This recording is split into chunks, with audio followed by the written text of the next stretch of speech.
नमस्कार दोस्तों, मैं हूं अशोक और स्वागत करता हूं आपका मैकेनिकल नेक्सस में। आज हम डिस्कस करेंगे एक बहुत इंपॉर्टेंट टॉपिक के बारे में जिसका नाम है कैविटेशन। कैविटेशन क्या होता है, ये कैसे जनरेट होता है और इसके क्या इफेक्ट हैं, इसको आज हम अपने लेक्चर में कवर करेंगे। तो चलिए शुरू करते हैं कैविटेशन। और कैविटेशन को समझने के लिए सबसे पहले हमें वेपर प्रेशर को समझना पड़ेगा। देखिए, वेपर प्रेशर जनरली एक प्रेशर होता है जो वेपर द्वारा अप्लाई किया जाता है किसी भी लिक्विड सरफेस पे। मगर इसको ये कैसे डेवलप होता है इसको समझते हैं। मान लीजिए ये मेरा एक क्लोज्ड कंटेनर है। इस क्लोज्ड कंटेनर में मैंने कुछ अपना लिक्विड फिल कर लिया। इस लिक्विड को मैंने किसी भी एक्सटर्नल हीट सोर्स के थ्रू हीट प्रोवाइड करी। तो जैसे ही यहाँ पे हीट इस क्लोज कंटेनर के कांटेक्ट में आएगी, इससे होगा ये कि यहाँ पे जो ये लिक्विड है इसका टेम्परेचर धीरे धीरे बढ़ने लगेगा। अब होगा क्या, जैसे जैसे इसका टेम्परेचर बढ़ेगा, यानी कि हमने यहाँ पे प्रोवाइड करी हीट किसी भी कंटेनर में, इस हीट के बढ़ने से इस लिक्विड का टेम्परेचर बढ़ेगा। यहाँ पे बढ़ गया इसका टेम्परेचर। अब जैसे ही इसका टेम्परेचर बढ़ता है तो होता क्या है, इसके अंदर क्योंकि लिक्विड मॉलिक्यूल से मिलकर बना हुआ है तो यहाँ पे मॉलिक्यूल्स की काइनेटिक एनर्जी बढ़ती है। यानी यहाँ पे अब हमने काइनेटिक एनर्जी इंक्रीज कर दी मॉलिक्यूल्स की। जैसे ही काइनेटिक एनर्जी इंक्रीज होती है मॉलिक्यूल्स की, मॉलिक्यूल्स में रैंडमनेस आती है। रैंडमनेस का मतलब है ये किसी भी डायरेक्शन में किसी भी वेलोसिटी के साथ ये एक दूसरे से कोलाइड करने टकराने लग जाते हैं, यानी कि इनके अंदर रैंडमनेस आ जाती है। ये रैंडमनेस क्या करती है, ये रैंडमनेस ही मेन रीजन होता है इसके फेस को लिक्विड से वेपर में कन्वर्ट करने के लिए। तो यानी यहाँ पे इसके बाद हमें हमारा लिक्विड का जो फेस है वो वेपर में धीरे धीरे कन्वर्ट होता है, यानी यहाँ पे फेस ट्रांसफॉर्मेशन होता है। अब देखिए, फेस ट्रांसफॉर्मेशन को समझने के लिए हमें फेस डायग्राम को थोड़ा सा स्टडी करना पड़ेगा। चलिए शुरू करते हैं, इसको भी स्टडी कर लेते हैं। ये लीजिए, ये मैंने बना दिया आपका फेस डायग्राम। एक्स एक्सिस में टेम्परेचर होता है, ये टेम्परेचर है हमारा एक्स एक्सिस में, और वाई एक्सिस में मैंने यहाँ पे प्रेशर लिया हुआ है फेस डायग्राम में। देखिए, फेस डायग्राम वो डायग्राम होता है जिसमें जो फेसिस होते हैं हमारे किसी भी मैटर के, मान लीजिए लिक्विड है, सॉलिड है या गैसेस है, वो सारे के सारे फेस इक्विलिब्रियम में रहते हैं। यानी कि उनके जो मॉलिक्यूल्स होते हैं उनका टेम्परेचर, प्रेशर और इनके केमिकल पोटेंशियल से कोई फर्क नहीं पड़ता।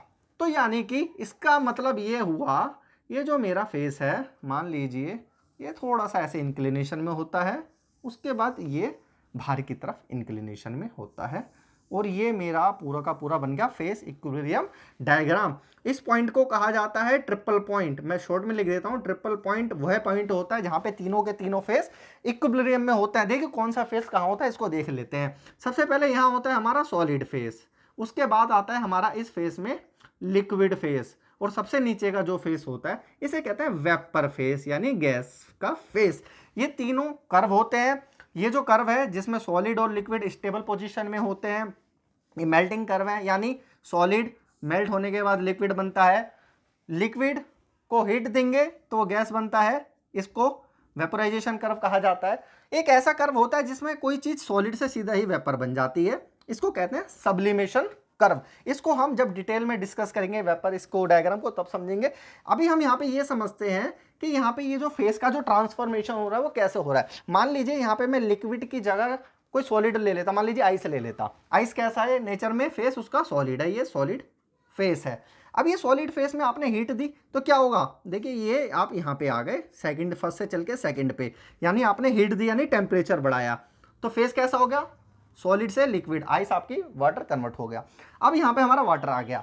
अब ले लीजिए इस वाटर में हमने हीट दी थी, हीट से टेम्परेचर इंक्रीज हुआ, उससे काइनेटिक एनर्जी इंक्रीज हुई, मॉलिक्यूल्स में रैंडमनेस आई, उसके कारण फेस ट्रांसफॉर्मेशन ऐसे हुआ कि जैसे भी कोई ऑब्जेक्ट मान लीजिए लिक्विड में इस पोजीशन पे है, अब जैसे ही हम उसमें टेम्परेचर बढ़ाएंगे तो क्या होगा, टेम्परेचर बढ़ाएंगे तो उसका लिक्विड कन्वर्ट नहीं होगा। तो उसके लिए हमें क्या करना पड़ता है, यहाँ पर जब टेम्परेचर बढ़ता है ना तो उसके साथ साथ आप देखेंगे इस जोन में आने के लिए, मान लीजिए जोन नंबर 3 में यहाँ ले लेता हूँ, तो यहाँ पे प्रेशर भी कम हो रहा है, ये कम हो गया ना, ऊपर की तरफ बढ़ रहा है नीचे की तरफ घट रहा है। इसका मतलब ये निकल के आता है इस कंटेनर में प्रेशर क्या हो रहा है, कम हो रहा है, डाउन हो रहा है। क्लोज्ड है, बाहर से कुछ आ नहीं सकता, जा नहीं सकता, तो यहाँ का जो प्रेशर है वो कैसा हो रहा है, कम होता जा रहा है। अब ये कम हो रहा है तो क्या होगा, यहाँ पे फेस का ट्रांसफॉर्मेशन होगा, यानी ये मॉलिक्यूल्स में रैंडमनेस बढ़ती चली जाएगी। ये मैंने इसमें ये रैंडमनेस बढ़ा दी है इन मॉलिक्यूल्स की। मान लीजिए मॉलिक्यूल्स में वेपर आ गए और कन्वर्ट हो गए, ऊपर की तरफ मूव होने लग गया। अब ये जो मॉलिक्यूल्स हैं ये क्या करेंगे, रैंडमनेस मतलब ऑल अराउंड प्रेशर अप्लाई करेंगे, जहाँ पे भी इनको डायरेक्शन मिलेगी जाने की वहाँ पे ये प्रेशर अप्लाई करेंगे सरफेस के साथ। मान लीजिए यहाँ पे ये इधर की तरफ प्रेशर अप्लाई कर रहे हैं, ये इधर कर रहा है, ये इधर कर रहा है, किसी भी डायरेक्शन में हो सकता है, ये एक जनरली आपको मैंने समझाने के लिए बनाया है। तो देखिए जो भी फेस, जो भी मॉलिक्यूल्स दीवार के साथ टकराएगा कंटेनर की, वो वेपर में और लिक्विड में फिर दोबारा इधर आ जाएगा कन्वर्ट होके। मगर जो लिक्विड अब इस सरफेस के साथ प्रेशर अप्लाई करेगा, यानी इसके ऊपर फोर्स लगाएगा ऊपर से नीचे की डायरेक्शन में, तो इसके द्वारा होगा क्या, यहाँ पे इस लिक्विड में जो भी मॉलिक्यूल्स हैं वो वेपर में कन्वर्ट होते चले जाएंगे। इसे कहते हैं वेपर प्रेशर, यानी वेपर द्वारा किसी भी सरफेस पे लगाया गया प्रेशर वेपर प्रेशर कहलाता है। इसी प्रेशर से फेस का ट्रांसफॉर्मेशन होता है, लिक्विड का वेपर में चेंज होना। वेपर क्या है, एक तरह से एयर बबल्स को भी कह सकते हैं। ये जानना बहुत जरूरी था। अब समझते हैं, हम वापस आते हैं कैविटेशन पे। कैविटेशन होता क्या है, देखिए कैविटेशन का मतलब होता है एक उस घटना को, फेनोमेनन को कहा गया है जिसमें किसी पाइपलाइन में क्लोज्ड सर्किट में, सर्किट कैसा होना चाहिए, क्लोज्ड। मान लीजिए आपकी ये पाइपलाइन है, इस पाइपलाइन में आपका यहाँ पे फ्लूइड फ्लो हो रहा है कुछ इस डायरेक्शन में, ओके।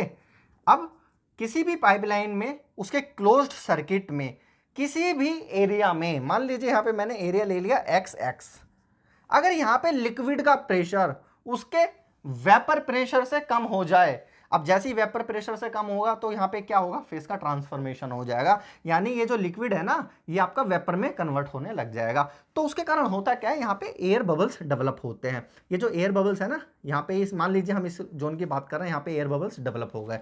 इन एयर बबल्स को कहा जाता है कैविटीज। कैविटीज, कैविटीज, ठीक है। ये कैविटीज क्या करती हैं, इस लिक्विड के साथ, इस स्ट्रीम के साथ जो भी है उसके साथ फ्लो होती हैं, और जब तक फ्लो होती हैं जब तक इनको कोई हाई प्रेशर का जोन नहीं मिल जाता। अब जैसे ही इन्हें हाई प्रेशर का जोन मिलता है ना, ये बहुत ट्रिमेंडस शॉक के साथ हाई वेलोसिटी में फटती हैं, और जहां पे भी फटती हैं वहां पर डेंटिंग क्रिएट करती हैं। इस एक्शन को पिटिंग कहा जाता है। मान लीजिए ये यहाँ पे फट गई तो इस मेटल सरफेस के ऊपर टकराएगी, ये यहाँ फटी इस मेटल सरफेस के ऊपर टकरा रही है, तो इसके कारण यहाँ पे पिटिंग डेवलप होता है। इसे टेक्निकली पिटिंग कहते हैं। पिटिंग को जानने के लिए आप समझ लीजिए एक तरह से कैविटीज होती हैं। तो यानी ये ट्रिमेंडस शॉक के साथ, हाई वेलोसिटी के साथ फटती हैं, पिटिंग एक्शन क्रिएट करती हैं। इस ऑब्जेक्ट को जहाँ पे भी फटेंगे वहाँ पे कोरोजन डेवलप करेंगी, उसको कोरोड कर देंगी। अब होता क्या इससे, उससे हमारा नुकसान होता है। अब ये डेवलप हो रहा है, इसके साथ साथ ये बहुत ज़्यादा साउंड क्रिएट करेगी, जब भी फटेगी बहुत हाई ट्रिमेंडस साउंड क्रिएट करेगी। साउंड मतलब नॉइस, ठीक है। बहुत ही ज़्यादा एरोजन क्रिएट करेगी मटेरियल पे, ओके। उन्हें डेंट करेगी, यहाँ पे डेंट भी देगी उन्हें, यानी कि पिटिंग करेगी। अब देखिए ये क्या कर रही है, आपको नुकसान, आपके मटेरियल को नुकसान कर रही है, ठीक है। इस पूरे फेनोमेनन को कहा जाता है कैविटेशन। आई होप आपको थोड़ा समझ में आया होगा। अब ये देखिए, क्योंकि हम पंप सीरीज को लेके चल रहे हैं, पंप में जनरली क्या होता है, पंप में ये हमारे सक्शन में, यानी सक्शन में क्या होता है, हमारा इम्पेलर, इम्पेलर पे क्रिएट होता है। जैसे इम्पेलर पे पड़ता है, इम्पेलर को क्षति पहुंचाता है, उसको एरोड करता है, ठीक है, उसको डेंट करता है आपको। और उस समय हमारा जो पंप है वाइब्रेशन करता है, नॉइज करता है, और भी बहुत सारी उसमें मैकेनिकल इंप्योरिटीज क्रिएट होती हैं। आइए देखिए कैविटेशन दिखने में कैसा होता है, कुछ पिक्चर के थ्रू।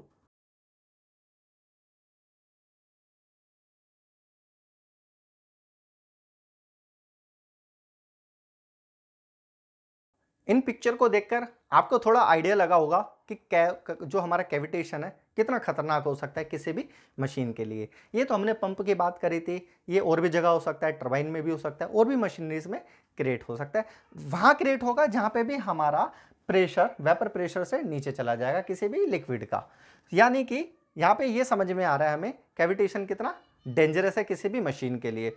चलिए आप एक क्वेश्चन का आंसर दीजिए। मान लीजिए आप किसी मशीन के पास खड़े हुए हैं और मशीन के अंदर बहुत सारा कैविटेशन क्रिएट हो रहा है। कैविटेशन हो रहा है, आपको ये कैसे पता चलेगा? मान लीजिए आप सुन भी नहीं सकते आपको मतलब सुन भी नहीं सकते तो आपको नॉइस दिखेगी नहीं, मतलब नॉइस का पता नहीं चलेगा।